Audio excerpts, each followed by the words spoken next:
నమస్కారం, NSTV news కి స్వాగతం. హెడ్లైన్ చూద్దాం.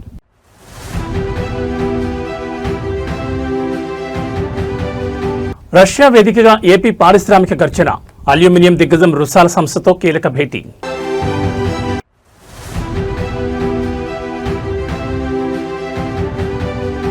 జడ్చర్ల కాంగ్రెస్ సభలో ఉద్దండపూర్ నిర్వాసితుల వీడియో హల్చల్, పాలమూరు రాజకీయాల్లో తీవ్ర కలకలం.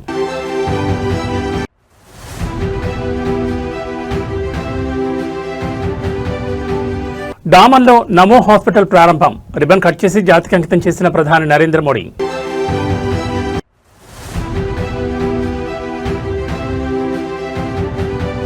చిత్తూరు జిల్లాలో మద్యం లారీ బోల్తా, డ్రైవర్ను పట్టించుకోకుండా లిక్కర్ వేట, దొరికిన వారికి దొరికినంతగా లూటీ, బాటిళ్ల కోసం ఎగబడ్డ స్థానికులు, వాహనదారులు. ఇక డీటెయిల్స్ చూస్తే ఆంధ్రప్రదేశ్ రాష్ట్ర పారిశ్రామిక రంగానికి అంతర్జాతీయ వేదికపై సరికొత్త మైలురాయి దక్కింది. ప్రపంచంలోనే అత్యంత ప్రతిష్టాత్మకమైన అతిపెద్ద అల్యూమినియం దిగ్గజ సంస్థల్లో ఒకటైన రష్యాకు చెందిన రుసాల్ సీనియర్ మేనేజ్మెంట్తో రష్యాలోని సెయింట్ పీటర్స్బర్గ్ నగరంలో కీలక భేటీ జరిగింది. ఈ అత్యున్నత స్థాయి సమావేశంలో భాగంగా భారతదేశంలో అత్యంత శరవేగంగా వృద్ధి చెందుతున్న ఆటోమోటివ్ మరియు ఎలక్ట్రానిక్స్ ఎకోసిస్టమ్లను ఏపీకి అనుసంధానించేలా ఒక మెగా ప్రాజెక్టును ప్రతిపాదించడం జరిగింది. ప్రతిష్టాత్మకమైన విశాఖపట్నం చెన్నై పారిశ్రామిక కారిడార్లో హై వాల్యూ ఆటోమోటివ్ మరియు ఏరోస్పేస్ అలాయ్ ప్లాంట్ను ఏర్పాటు చేయాలని రుసాల్ యాజమాన్యానికి అధికారికంగా విజ్ఞప్తి చేశారు.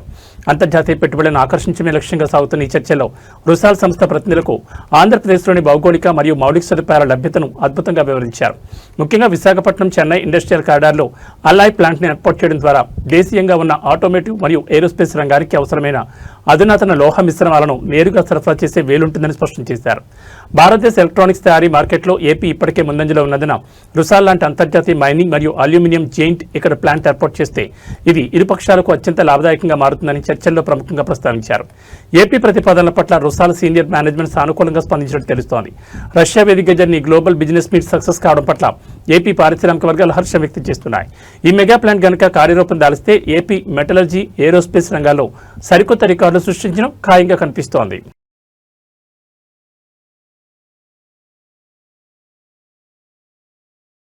ఆంధ్రప్రదేశ్ రాజకీయాల్లో లిక్కర్ పాలసీ చుట్టూ సాగుతున్న వివాదం మరోసారి తీవ్ర రూపం దాల్చింది. కూటమి ప్రభుత్వం వర్సెస్ వైసీపీ నేతల మధ్య సవాళ్లు ప్రతి సవాళ్లు నడుస్తున్న తరుణంలో మాజీ మంత్రి అంబటి రాంబాబు ముఖ్యమంత్రి చంద్రబాబు నాయుడిని టార్గెట్ చేస్తూ అత్యంత ఘాటు వ్యాఖ్యలు చేశారు.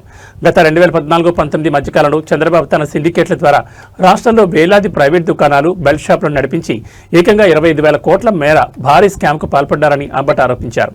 ఇప్పుడు అధికారాన్ని అడ్డం పెట్టుకుని ఆ పాత కేసులను క్లోజ్ చేసే ప్రయత్నం చేస్తున్నారంటూ ఆయన మండిపడ్డారు. గత వైఎస్ఆర్ కాంగ్రెస్ పార్టీ ప్రభుత్వ హయాంలో జరిగినట్లు చెబుతున్న మద్యం అక్రమాలపై కూటమి ప్రభుత్వం దర్యాప్తు జరుపుతున్న నేపథ్యంలో మాజీ మంత్రి అంబటి రాంబాబు గట్టి కౌంటర్ ఇచ్చారు.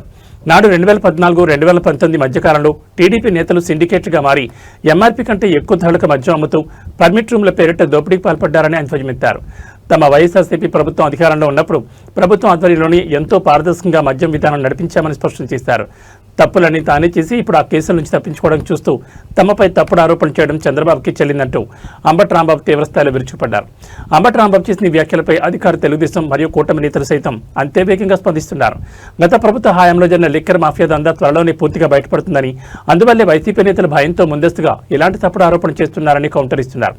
ఏదేమైనా ఏపీలో ఈ లిక్కర్ స్కామ్ పాలిటిక్స్ ఇప్పుడు రెండు పార్టీల మధ్య తీవ్ర యుద్ధానికి దారితీసింది. 25,000 కోట్ల స్కామ్ చేశాడు నారా చంద్రబాబు నాయుడు గారు. నేను ఈ సందర్భంగా చెప్తాను, ఇంతకు ముందు కూడా అనేక సందర్భాల్లో వైఎస్ఆర్ కాంగ్రెస్ పార్టీ చెప్పింది. సిండికేట్ల ద్వారా 4,380 ప్రైవేటు మద్యం దుకాణాలు నడిపారు. మొత్తం రాష్ట్రంలో 4,380 ప్రైవేటు దుకాణాలు నడిపారు. 4,380 పర్మిట్ రూములు నడిపారు. ఇవి కాకుండా 40,000 బెల్ట్ షాపులు నడిపారు. ఎంఆర్పీ కన్నా 20% ఎక్కువ అమ్మినటువంటి సందర్భాలు. ఇవన్నీ స్కామ్లు, భాగాలు.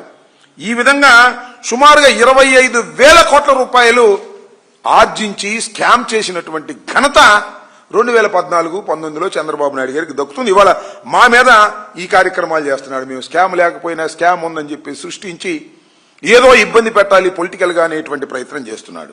మీకు గుర్తు చేస్తా, కేబినెట్ ఆమోదం లేకోకుండా, ఫైనాన్స్ డిపార్ట్మెంట్ అంగీకారం లేకోకుండా ప్రివిలేజ్ ఫీజును రద్దు చేశారు.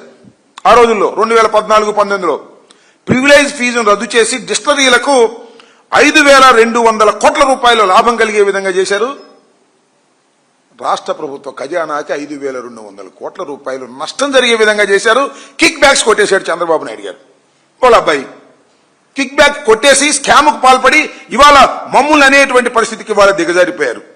దీని మీద వైఎస్ఆర్ కాంగ్రెస్ పార్టీ అధికారంలోకి వచ్చిన తర్వాత ఈ స్కామ్ మీద కేసు పెడితే ఈయన అధికారంలోకి వచ్చిన తర్వాత క్యాష్ మూసేసే కార్యక్రమం చేస్తున్నాడు భయపడి. విచారణ జరపచ్చు కదా, నిజంగా ఏమీ జరగకపోతే విచారణ జరపచ్చు, విచారణలో బయటికి రావచ్చు. కానీ ఉమ్మడి మహబూబ్ నగర్ జిల్లా జడ్చర్ల పొలిటికల్ వేదికగా సాగుతున్న సవాళ్లు ప్రతి సవాళ్ల మధ్య సభలో ప్రదర్శించిన ఒక వీడియో ఇప్పుడు ఇరు పార్టీల మధ్య తీవ్ర చర్చకు దారితీసింది.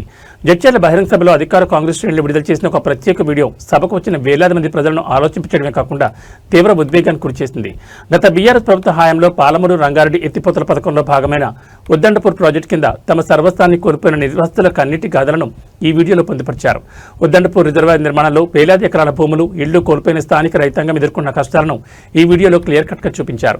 నాడు తమకు చట్టబద్ధంగా అందాల్సిన నష్టపరిహారం, పునరావాస ప్యాకేజీలను ఇవ్వకుండా గత గులాబీ ప్రభుత్వం పోలీస్ బలగాలను ప్రయోగించి తక్కువ ధరలకే భూములను ఎలా స్వాధీనం చేసుకుందో రైతులు కన్నీటితో వివరించిన తీరు సభలో అందరినీ కదిలించింది. తమ సొంత గడ్డపైని హక్కులు కోల్పోయి అటు పరిహారం అందక ఇటు ఉపాధి లేక ఏళ్ల తరబడి కోట్ల చుట్టూ ఆఫీసుల చుట్టూ తిరిగిన దౌర్భాగ్య పరిస్థితిని ఈ నిరసన వీడియోలో కండ కట్టినట్లు ప్రజల ముందుకు తెచ్చారు.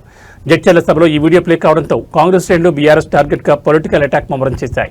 పాలమూరు రైతుల పొట్టగొట్టి ప్రాజెక్టుల పేరిట దోపిడీ చేశారనడానికి ఉద్దండపూర్ రైతుల కన్నీళ్లే నిదర్శనమని విమర్శిస్తున్నాయి. అయితే ఈ ఆరోపణలను బీఆర్ఎస్ నేతలు తోసిపుచ్చుతున్నారు. ప్రాజెక్టుల కోసం చట్ట ప్రకారమే పరిహారం అందించామని, రాజకీయ పబ్లిసిటీ కోసమే ఇలాంటి వీడియోలతో తప్పుడు ప్రచారం చేస్తున్నారని కౌంటరిస్తున్నారు. ఏదేమైనా జడ్చర్ల సభలో హల్చల్ చేసిన ఈ ఉద్దండపూర్ వీడియో ఇప్పుడు పాలమూరు పాలిటిక్స్ లో హాట్ టాపిక్ గా మారింది. మాట్లాడే ముందు ఒక వీడియో సీఎం గారికి చూపించాలని చెప్పేసి ఒక వీడియో 2 నిమిషాల వీడియో తయారు చేస్తాము, అదొక్కటి పెట్టాల్సిందిగా కోరుకుంటున్నాం. పాలమూరు రంగారెడ్డి ఎత్తిపోతల పథకంలో భాగంగా నిర్మిస్తున్న ఉదండపూర్ జలాశయ నిర్మాణ పనులకు తాత్కాలికంగా బ్రేక్ పడింది. 3 నెలల్లో ఇస్తామన్న పరిహారం 9 నెలలు గడిచినా ఇవ్వకపోగా అధికారులు చేపట్టిన సర్వే తప్పుల తడకగా మారడంతో నిర్వాసితులు ఆగ్రహం వ్యక్తం చేశారు. ఉదండపూర్ రిజర్వాయర్ పనులు అడ్డగింత, పరిహారం కోసం బల్లూరు గ్రామస్తులు ఆందోళన. భూములు సర్వే చేసి 3 ఏళ్లవుతున్నా నష్టపరిహారం, ఇండ్ల స్థలాలు చూపించడం లేదంటూ రాస్తారోకో చేశారు. సీఎంను కలిసేందుకు వచ్చిన నిర్వాసితుల్ని పోలీసులు అరెస్టు చేసి పంజాగుట్ట పోలీస్ స్టేషన్ కు తరలించారు. ఏ అధికారి ఎందుకు సమాధానం చెప్తలేరు? ఇవన్నీ నిలదీసి అడిగితే మీరు ఏం చేసుకుంటారో చేసుకోండి అని. అప్పుడు ఇస్తాము ఇప్పుడు ఇస్తాము అని చెప్పి పొంగడమే ఉంది తప్ప కానీ మాకు న్యాయం అయితే జరగట్లేదు.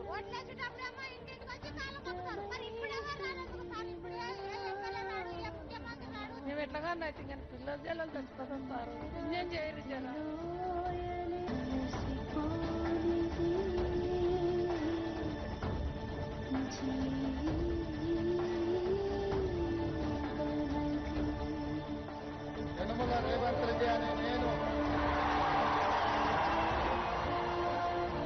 ఉదండపూర్ కింద ఉన్న విలేజెస్ R&R ప్యాకేజ్ ఈ రోజు వరకు కంప్లీట్ కాలేదు.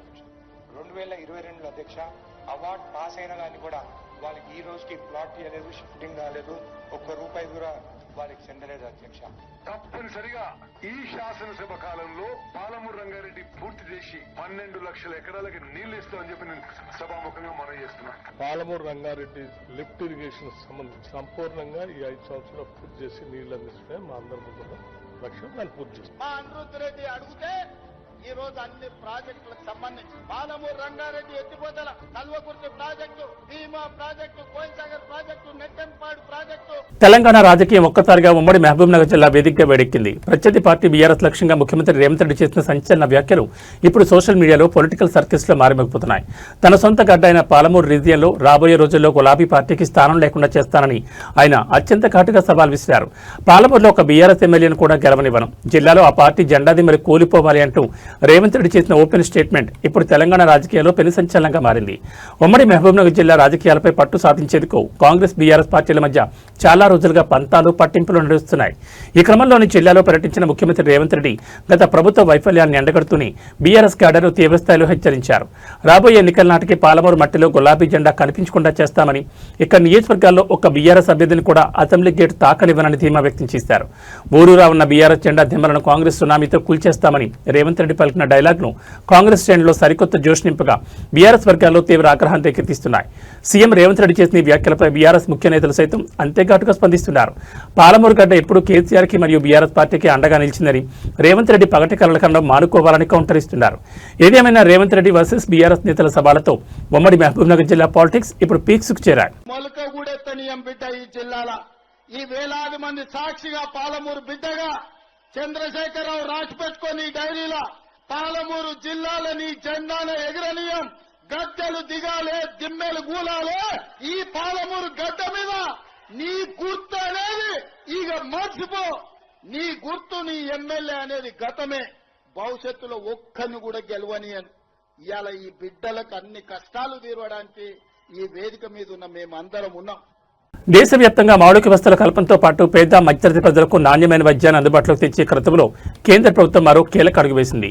కేంద్ర పాలిత ప్రాంతమైన డామన్లో అత్యాధునిక మౌలిక వసతులతో నిర్మించిన సరికొత్త జిల్లా ఆసుపత్రి నమో హాస్పిటల్ను ప్రధాని నరేంద్ర మోడీ ఈ రోజు రిబ్బన్ కట్ చేసి అధికారికంగా ప్రారంభించారు.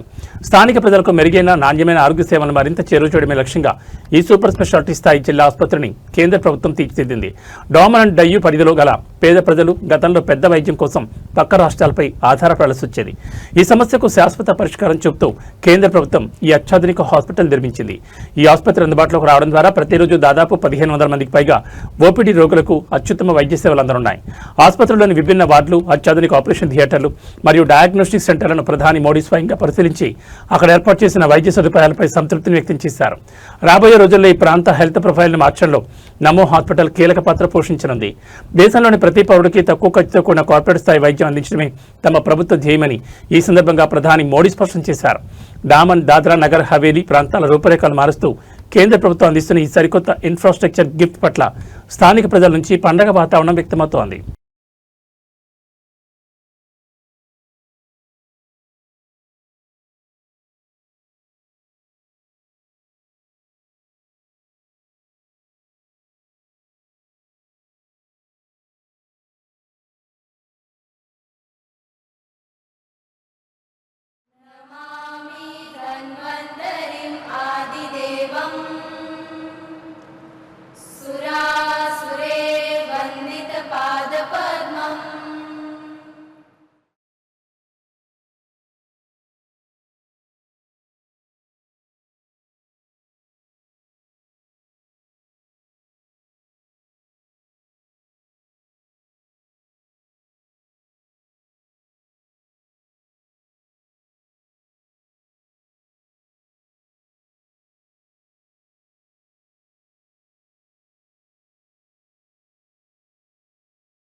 పల్నాడు జిల్లా నరసరావుపేట రాజకీయం మరోసారి తీవ్ర ఉధృతకు దారితీస్తుంది. వైఎస్ఆర్సీపీ మాజీ శాసనసభ్యులు డాక్టర్ గోపిరెడ్డి శ్రీనివాసరెడ్డి నివాసం వద్ద ఒక్కసారిగా హైటెన్షన్ వాతావరణం నెలకొంది. పల్నాడు అభివృద్ధి, గత పాలకుల అవినీతిపై కోటప్పకొండ సాక్షిగా బహిరంగ చర్చకు రావాలంటూ ఇరు పార్టీల నేతలు విసురుకున్న పొలిటికల్ సవాళ్లే ఈ ఉధృతకు ప్రధాన కారణంగా కనిపిస్తోంది. శాంతి భద్రతలకు విఘాతం కలగకుండా పోలీసులు మాజీ ఎమ్మెల్యే గోపిరెడ్డి నివాస పరిసర ప్రాంతాలను తమ అధీనంలోకి తీసుకున్నారు. గత కొన్ని రోజులుగా నరసరావుపేట నియోజకవర్గ పరిధిలో అధికార కూటమి మరియు ప్రతిపక్ష వైఎస్ఆర్సీపీ నేతల మధ్య తీవ్రస్థాయిలో ఆరోపణలు సాగుతున్నాయి. ఈ నేపథ్యంలోనే కోటప్పకొండ క్షేత్రం వద్ద ముఖాముఖి చర్చకు రావాలంటూ నేతలు ఒకరికొకరు అల్టిమేటం జారీ చేసుకున్నారు. పల్నాడు జిల్లాలో ఫ్యాక్షన్ గొడవలు రీత్యా పాత చరిత్రను దృష్టిలో ఉంచుకుని ఈ సవాల్ ఎటుదారి తీస్తుందోనని ఇరు వర్గాల క్యాడర్ భారీగా తరలివచ్చేందుకు సిద్ధమైంది. దీంతో అలర్టైన పోలీసు యంత్రాంగం పరిస్థితులను పూర్తిగా అదుపులోకి తెచ్చేందుకు మాజీ ఎమ్మెల్యే గోపిరెడ్డి శ్రీనివాసరెడ్డి నివాసం వద్ద అదనపు బలగాలు మోహరించింది. ఊహించిన అవాంఛనీయ సంఘటనలు జరగకుండా ముందస్తుగా బారికేడ్లను ఏర్పాటు చేసి గట్టి నిఘా పెట్టారు. జిల్లాలో ఎలాంటి ఉద్రిక్తతలకు తావు లేకుండా ఉండేందుకు కోటప్పకొండ వైపు వెళ్లే ప్రధాన రహదారులతో పాటు నరసరావుపేట పట్టణం వ్యాప్తంగా అదనపు పికెట్లను ఏర్పాటు చేసినట్లు పోలీసులు వెల్లడించారు. ఎవరైనా చట్టాన్ని చేతిలోకి తీసుకుంటే కఠినమైన సెక్షన్ల కింద కేసులు నమోదు చేస్తామని హెచ్చరించారు. ఏదేమైనా ఈ సవాళ్ల పర్వం నరసరావుపేటలో ఏ క్షణాన ఏం జరుగుతుందోనన్న తీవ్ర ఉత్కంఠ రేపుతోంది.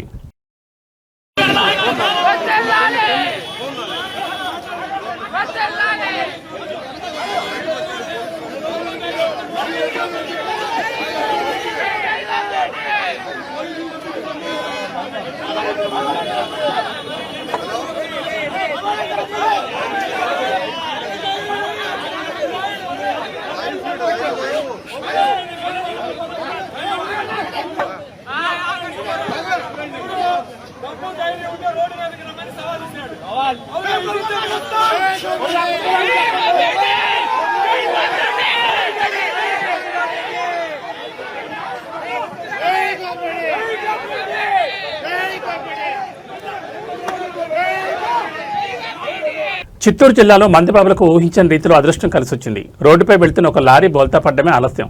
అక్కడ పారిన మద్యం ఏరులే పారింది. వివరంలోకి వెళ్తే చిత్తూరు జిల్లా బసిరెడ్డిపల్లి సమీపంలో మద్యం లోడుతో వేగంగా వెళ్తున్న ఒక లారీ అదుపు తప్పి రోడ్డు పక్కన బోల్తా పడింది. లారీ బోల్తా పడ్డంతో అందులోని వందలాది మద్యం సీసాలని ఒక్కసారిగా రోడ్డుపై చెల్లాచెదురుగా పడ్డాయి. ఇక అంతే, ఆ రూట్లో వెళ్తున్న వాహనదారులు, స్థానిక గ్రామస్తులు తమ పని పాటలు పక్కన పెట్టి మద్యం బాట్లను ఎత్తుకెళ్లడానికి పెద్ద ఎత్తున ఎగబడ్డారు. లారీ బోల్తా పడిన విషయాన్ని గమనించిన మందిబాబులు అక్కడ క్షణాల్లో క్యూ కట్టారు. ప్రమాదంలో డ్రైవర్కి ఏమైందన్న విషయాన్ని కనీసం పట్టించుకోకుండా రోడ్డుపై పడి ఉన్న బ్రాండెడ్ మద్యం బాటిళ్ల వేటలో పడ్డారు.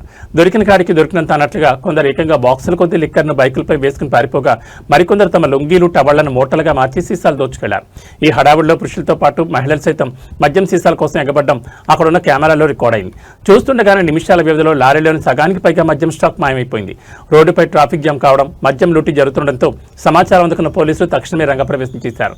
లాఠీలతో ఘటనా స్థలానికి చేరుకున్న పోలీసులు మద్యం బాటిళ్ల కోసం ఎగబడ్డ జనాన్ని చెల్లాచెదురుగా తరిమికొట్టారు. పోలీసులు వచ్చేసరికి అప్పటికే మెజార్టీ స్టాక్ మాయమవగా మిగిలిన కొన్ని సీసాలను అధికారులు భద్రపరిచి స్టేషన్కి తరలించారు. ఏదేమైనా చిత్తూరు జిల్లాలో జరిగిన ఈ వింత మద్యం దోపిడీ వీడియోలు ప్రస్తుతం సోషల్ మీడియాలో తెగ ట్రెండ్ అవుతున్నాయి.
పోదండి జనాలు మనం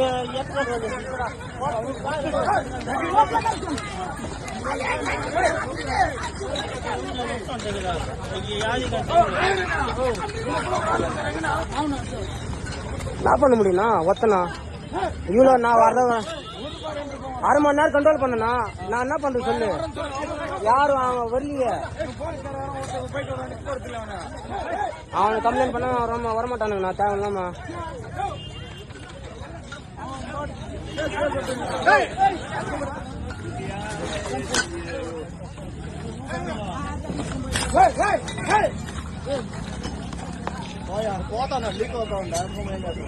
హైదరాబాద్ మహానగరంలో చట్ట వ్యతిరేక అసాంఘిక కార్యకలాపాలకు అడ్డాగా మారుతున్న లాడ్జీలు, హోటళ్లపై సిటీ పోలీసులు ఉక్కుపాదం మోపారు. నగరంలోని అత్యంత రద్దీ ప్రాంతాలైన అమీర్పేట్, ఎస్ఆర్ నగర్ పరిధిలోని ఓయో రూమ్స్ లో పోలీసు యంత్రాంగం అర్ధరాత్రి వేళ ఏకంగాహంలో ఆకస్మిక తనిఖీలు నిర్వహించింది. పోలీస్ కమిషనర్ సజ్జన స్వయంగా క్షేత్రస్థాయికి చేరుకుని ఈ తనిఖీలు పర్యవేక్షించడం నగర వ్యాప్తంగా తీవ్ర సంచలనం రేకెత్తించింది. నగరంలో నేరాల నియంత్రణ, అనుమానితుల కదలికపై నిఘా ఉంచే యాక్షన్ ప్లాన్ లో భాగంగా పోలీసులు ఈ దాడులు చేపట్టారు. అమీర్పేట్, ఎస్ఆర్ నగర్ ఏరియాలోని పలు ఓయో హోటళ్లలో ప్రవేశించిన ప్రత్యేక పోలీసు బృందాలు గదుల్లో ఉంటున్న వారి వివరాలను, హోటల్ మెయింటెనెన్స్ రిజిస్టర్లను క్షుణ్ణంగా తనిఖీ చేశాయి. కమిషనర్ సజ్జన స్వయంగా హోటల్ లాబీల్లో సీసీటీవీ కెమెరాల పనితీరును మరియు గత కొన్ని రోజుల రికార్డింగ్ ఫుటేజ్లను పరిశీలించారు. స్థానిక మేనేజర్లకు కఠిన మార్గదర్శకాలు జారీ చేస్తూ సరైన గుర్తింపు కార్డులు లేకుండా ఎవరికీ గదులు ఇవ్వకూడదని, హోటల్లో ఎలాంటి అసాంఘిక పనులు జరిగినా యాజమాన్యాలదే పూర్తి బాధ్యతను స్పష్టం చేశారు. ఒకవైపు ఓయో రూమ్స్ తనిఖీలు జరుగుతుండగానే మరోవైపు ఆపరేషన్ కవచ్ పేరిట హైదరాబాద్ నగర వ్యాప్తంగా వాహనాల తనిఖీలను పోలీసులు మరింత ముమ్మరం చేశారు. నంబర్ ప్లేట్లు లేనివి, నకిలీ నంబర్లతో తిరిగే అనుమానాస్పద వాహనాలను బారికేట్ల వద్ద ఆపి క్షుణ్ణంగా తనిఖీలు చేస్తున్నారు.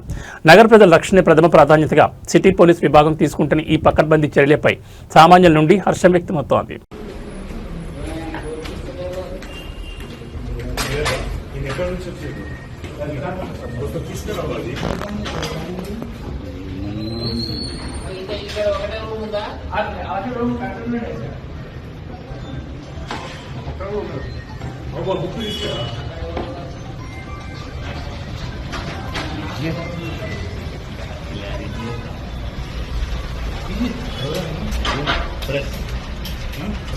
मालूम है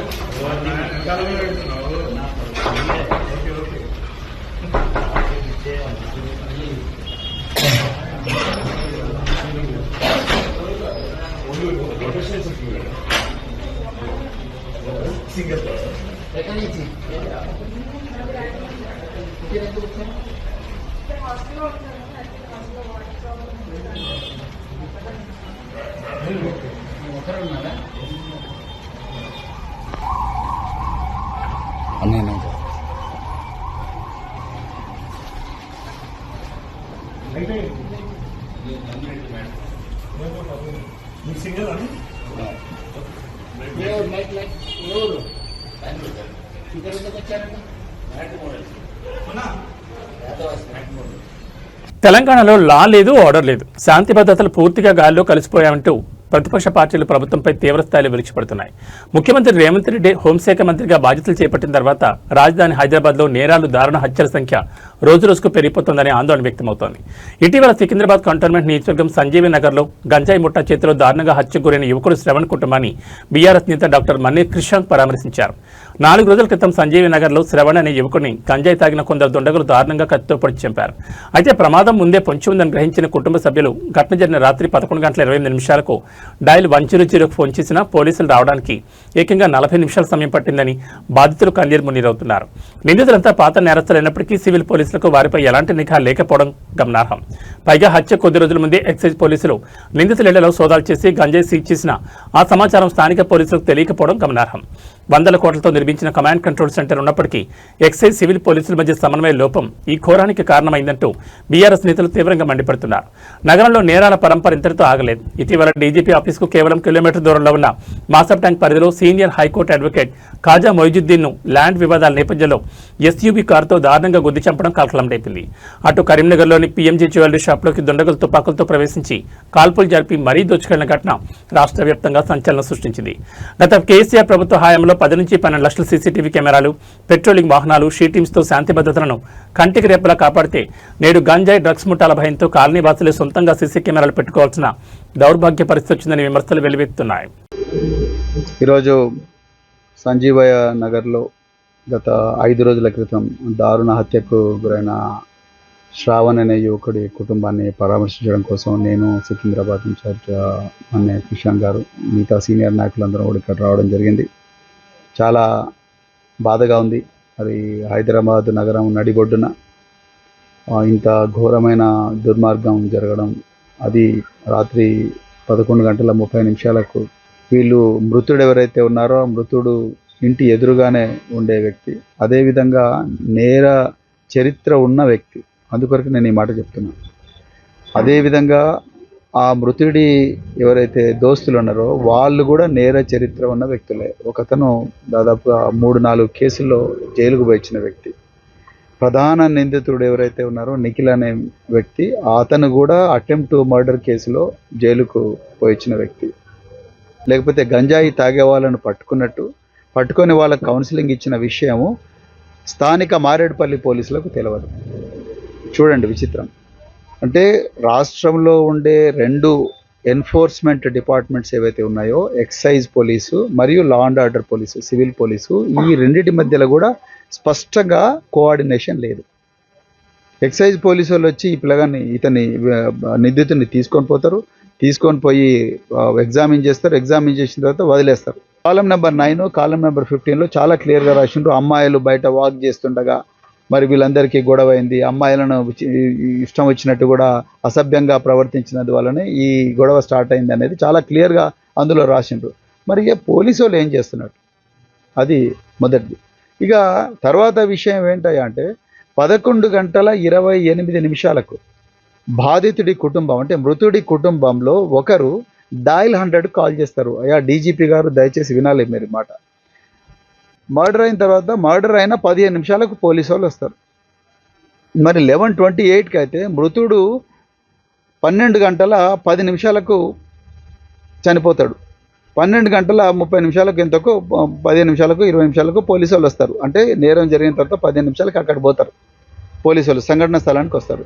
11:28 డయల్ 100కు కాల్ పోతే 12:20 పోలీసు వాళ్ళు వస్తే మరి ఈ మధ్యలో ఏం జరిగింది? చూడండి విచిత్రం. అంటే రాష్ట్రంలో ఉండే 2 ఎన్ఫోర్స్మెంట్ డిపార్ట్మెంట్స్ ఏవైతే ఉన్నాయో ఎక్సైజ్ పోలీసు మరియు law and order police, civil police, ఈ రెండింటి మధ్యలో కూడా స్పష్టంగా కోఆర్డినేషన్ లేదు. ఎక్సైజ్ పోలీసు వాళ్ళు వచ్చి ఈ ఇతని నిందితుడిని తీసుకొని పోతారు, తీసుకొని పోయి ఎగ్జామిన్ చేస్తారు, ఎగ్జామిన్ చేసిన తర్వాత వదిలేస్తారు. వాళ్ళు ఎందుకు వదిలేసిండ్రు అనేది ఎక్సైజ్ పోలీసు వాళ్ళు చెప్పాలి. అసలు ఈ ఇబ్బంది పెడతా ఉన్నారు, తర్వాత అమ్మాయిలను ఇబ్బంది పెడుతున్నారు. నేను పోలీసులు రాసిన నేరస్థల పంచనామా కూడా నేను చదివాను. సో కాలం నెంబర్ 9, కాలం నెంబర్ 15లో చాలా క్లియర్గా రాసిండ్రు. అమ్మాయిలు బయట వాక్ చేస్తుండగా మరి వీళ్ళందరికీ గొడవ అయింది, అమ్మాయిలను ఇష్టం వచ్చినట్టు కూడా అసభ్యంగా ప్రవర్తించినందు వల్లనే ఈ గొడవ స్టార్ట్ అయింది అనేది చాలా క్లియర్గా అందులో రాసిండ్రు. మరి పోలీసు వాళ్ళు ఏం చేస్తున్నట్టు, అది మొదటిది. ఇక తర్వాత విషయం ఏంటయ్యా అంటే 11:28 మర్డర్ అవుతుంది. మర్డర్ అయిన తర్వాత మర్డర్ అయిన 15 నిమిషాలకు పోలీసు వాళ్ళు వస్తారు. మరి 11:28కి అయితే మృతుడు 12:10 చనిపోతాడు. 12:30 ఎంతకు 15 నిమిషాలకు 20 నిమిషాలకు పోలీసు వాళ్ళు వస్తారు. అంటే నేరం జరిగిన తర్వాత 15 నిమిషాలకు అక్కడ పోతారు పోలీసు వాళ్ళు, సంఘటన స్థలానికి వస్తారు. 11:28 డయల్ 100కు కాల్ పోతే 12:20 పోలీసు వాళ్ళు వస్తే మరి ఈ మధ్యలో ఏం జరిగింది? మన రాష్ట్ర పోలీసులు చేయలేని పనిని మహారాష్ట్ర పోలీసులు వచ్చి ఇక్కడ మరి పెద్ద ఎత్తున ఆపరేషన్లు నెలల తరబడి ఇక్కడ మాటు వేసి నేరస్తులను పట్టుకొని పోతా ఉన్నారు. మరి మన రాష్ట్ర పోలీసులు ఏం చేస్తున్నట్టు? ఎందుకు ఇంత ఎక్సైజ్ పోలీసులు ఏం చేస్తున్నట్టు? లా అండ్ ఆర్డర్ పోలీసుల పెట్రోలింగ్ ఎక్కడ ఉన్నది? రాత్రి 12 గంటలకు మహిళలు కూడా ఈ బస్తీలలో నడవలేని పరిస్థితి. గంజాయి ఓపెన్గా తాగుతున్నారని చెప్పి బస్తీవాసులే సీసీటీవీ కెమెరాలు పెట్టుకున్న పరిస్థితి. మరి పెట్రోలింగ్ వాహనాలు ఎక్కడ పోయినాయి? బ్లూ కోల్డ్స్ ఎక్కడ పోయినాయి? లేకపోతే మీ మైత్రి పోలీసులు ఎక్కడ పోయినరు? పోలీస్ ఫ్రెండ్స్ ఎక్కడ పోయినరు? అని పోయిన ప్రాణం తీసుకురాలేరు. రేవంత్ రెడ్డి గారికి ఈ విషయాల మీద ఏమాత్రం శ్రద్ధ లేదు. ఉన్న పోలీస్ ఫోర్స్ అంతా కూడా బీఆర్ఎస్ నాయకుల మీద విపరీతంగా కేసులు పెట్టడానికే వాడుతూ ఉన్నారు.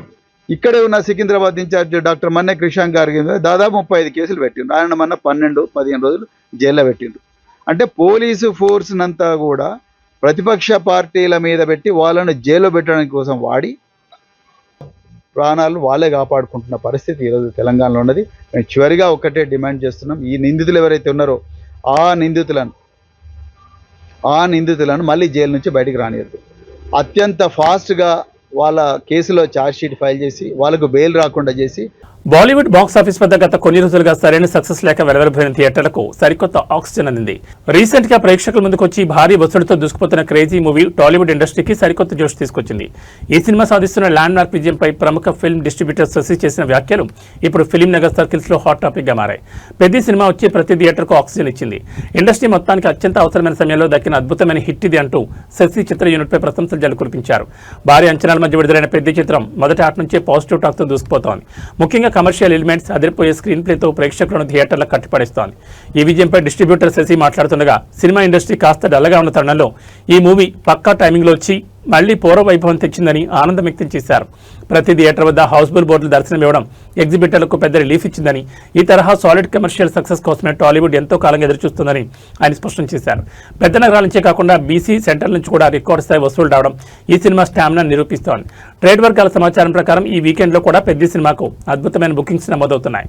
డిస్ట్రిబ్యూటర్ శశి చెప్పినట్లుగానే ఇండస్ట్రీ మొత్తం ఊపిరి పీల్చుకునేలా చేసిన ఈ బ్లాక్ పోస్టర్ హిట్ రాబోయే రోజుల్లో ఇంకొన్ని సరికొత్త రికార్డులను క్రియేట్ చేయబోతుందో చూడాలి. యాక్చువల్గా సంక్రాంతి తర్వాత ప్రతి ఎగ్జిబిటర్ 2 రాష్ట్రాల్లో ఎవ్వరికి అసలు ఏ సినిమా కూడా కనీసం మినిమం 10% 15% ఆక్యుపెన్సీ రాని ఈ పరిస్థితుల్లో పెద్ద వచ్చి ప్రతి ఒక్కరికి నేను మీకు పెద్దోడిగా నిలబడతానని చెప్పి ప్రతి థియేటర్కి మళ్ళా ఒక ఆక్సిజన్ ఇచ్చారు. తప్పకుండా ఈ సినిమా విజయం ఇండస్ట్రీ మొత్తానికి చాలా అవసరమైన టైంలో అత్యంత దీన పరిస్థితుల్లో ఎగ్జిబిషన్ ఉన్నప్పుడు బంద్ పెట్టుకుంటున్న పరిస్థితుల్లో ఈ సినిమా వచ్చి ప్రతి థియేటర్ని ఓపెన్ చేసి ప్రతి ఎగ్జిబిటర్ని ఆనందపరిచిందని, ప్రతి ఆడియన్ ఈ అవకాశం ఇచ్చిన ప్రతి ఎగ్జిబిటర్ తరపున ధన్యవాదాలు తెలుపుతున్నానండి. థ్యాంక్స్. మరొకసారి బంగారం, వెండి కొనుగోలు చేయాలనుకునే వారికి ఇది ఒక శుభవార్త. గత కొన్ని రోజులుగా నిరంతరంగా పెరుగుతూ సరికొత్త రికార్డులను సృష్టించిన పసిడి ధరలు ఈ రోజు మార్కెట్లో ఒక్కసారిగా భారీగా దిగొచ్చాయి. అంతర్జాతీయ మార్కెట్ ప్రభావంతో హైదరాబాద్ బులియన్ మార్కెట్లో అటు బంగారం ఇటు వెండి ధరలు ఊహించని విధంగా పతనమయ్యాయి. తులం బంగారం ధరపై వేలంలో కోత పడగా వెండి కూడా భారీగా వెనక్కి తగ్గింది. హైదరాబాద్ బులియన్ మార్కెట్లో ఈ రోజు 24 క్యారెట్ల 10 గ్రాముల స్వచ్ఛమైన బంగారం ధర ఏకంగా 3,000 రూపాయలు తగ్గి 1,52,730 రూపాయల వద్ద ట్రేడ్ అవుతోంది. అదేవిధంగా ఆభరణాల తయారీకి ఉపయోగించే 22 క్యారెట్ల 10 గ్రాముల పచ్చడి ధర కూడా 2,750 రూపాయలు పతనమై ఒకేసారి 1,40,000 రూపాయల మార్కు చేరుకుంది. అటు బంగారం బాటలోనే వెండి కూడా భారీగా పతనమైంది. పరిశ్రమల డిమాండ్ తగ్గడంతో కిలో వెండి ధర ఏకంగా 10,000 రూపాయలు క్షీణించి 2,65,000 రూపాయల వద్ద కొనసాగుతోంది. కాగా తెలుగు రాష్ట్రాల్లోని వివిధ ప్రధాన నగరాల్లో స్థానిక పన్నులు, రవాణా ఖర్చులను బట్టి ఈ ధరల్లో స్వల్ప మార్పులు ఉండే అవకాశం ఉందని బులియన్ మార్కెట్ నిపుణులు చెబుతున్నారు. పెళ్లిళ్ల సీజన్ నడుస్తున్న తరుణంలో బంగారం, వెండి ధరలు ఈ స్థాయిలో తగ్గడం మధ్యతరగతి కొనుగోలుదారులకు పెద్ద రిలీఫ్ ఇచ్చిందని చెప్పాలి. అయితే అంతర్జాతీయ పరిణామాలు, డాలర్ హెచ్చుతగ్గుల నేపథ్యంలో రాబోయే రోజుల్లో ఈ ధరలు మరికొంత తగ్గుతాయా లేదా మళ్లీ పుంజుకుంటాయా అనేది ఆసక్తికరంగా మారింది.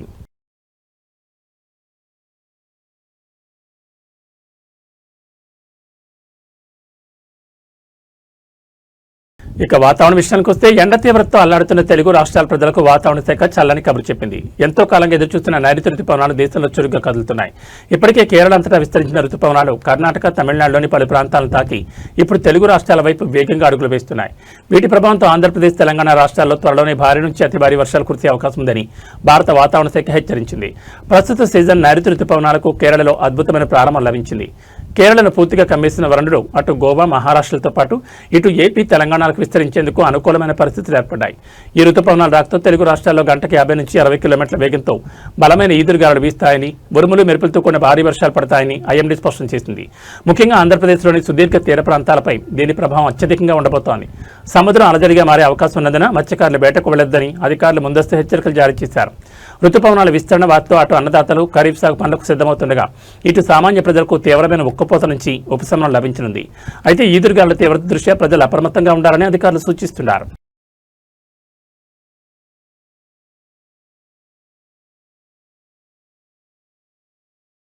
ఈ బులెటిన్ విశేషాలు. నమస్కారం.